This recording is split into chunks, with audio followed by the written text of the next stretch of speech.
Primeiro você vai aprender, antes da gente aferir a pressão, a gente tem que primeiro preparar o paciente. Não está com vontade de fazer xixi, silêncio, sentado, preparar o paciente. Depois, saber a forma correta de usar o aparelho. Por que eu estou falando disso? Se o paciente não está preparado, ele está agitado, está falando, está com vontade de fazer xixi e você colocou o aparelho ainda de forma errada, você vai ter um resultado falso. Então, essa primeira explicação é, primeiro saber preparar o paciente e saber usar o aparelho, porque eu quero um resultado verdadeiro. Ok, saiu o resultado verdadeiro, é confiável, o que eu faço? Analiso. Esse resultado significa baixo, normal ou alto. Como eu vou saber? Na sua apostila, abre agora a parte sobre pressão.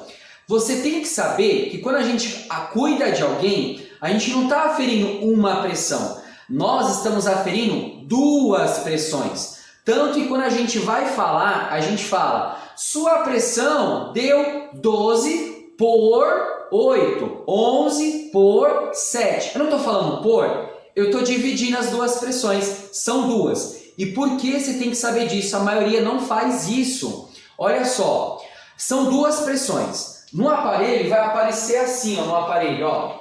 Aqui vai estar um resultado e aqui embaixo outro. O de cima, do lado, está escrito sis, que é sistólica, nome da primeira pressão. Embaixo vai estar o segundo resultado e diastólica, nome da segunda pressão.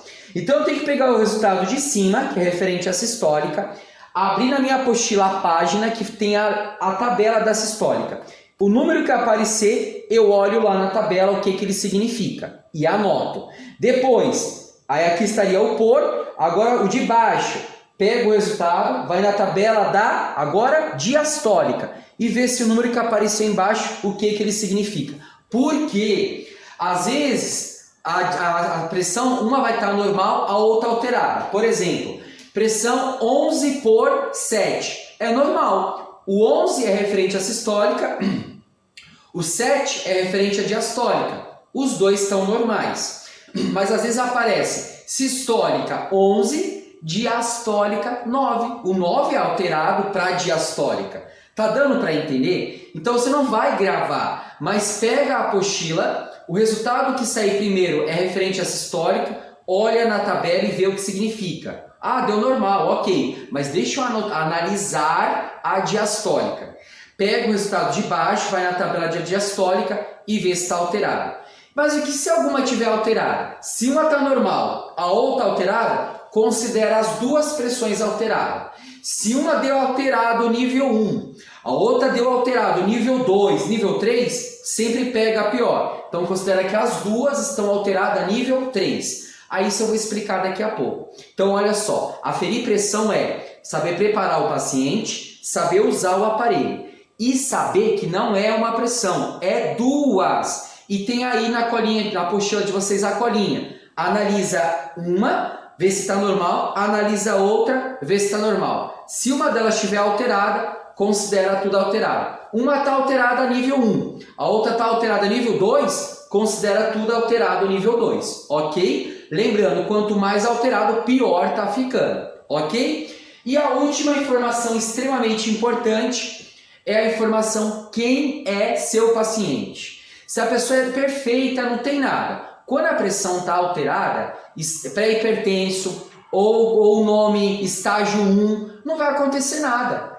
Mas se a pessoa ela tem fator de risco, quando a pressão alcançar pré-hipertenso, estágio 1, que você vai ver aí na sua tabela, que é quando começa a alterar, para ela já é risco. Por quê? Porque ela tem fator de risco. Então olha só, paciente saudável, perfeito, quando a pressão altera, pré-hipertenso, estágio 1, não vai acontecer nada. Só vai começar a querer acontecer, não é que vai, é que pode, a partir do estágio 2. Mas, se a pessoa ela é idoso, diabético, ex-fumante, obeso, nível de colesterol está alto, se encaixa em fator de risco.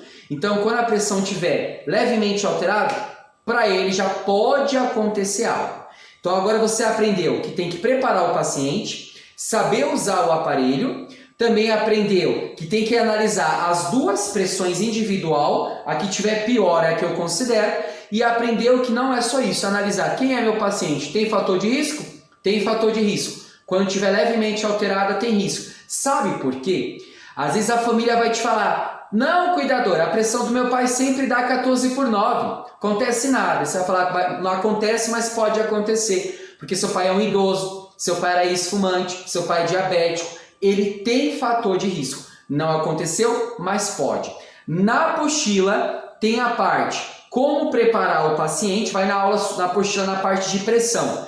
Como preparar o paciente, tem a parte como aferir, tem a parte tabela da sistólica, tabela da diastólica e tem também uma parte que está o que são fatores de risco. Vai ter lá vários, vê se seu paciente se enquadra em cada um, tá bom? Então isso aqui é a primeira aula introdutória só para organizar mais ou menos a sua mente. Não assista as outras aulas agora que são mais detalhadas.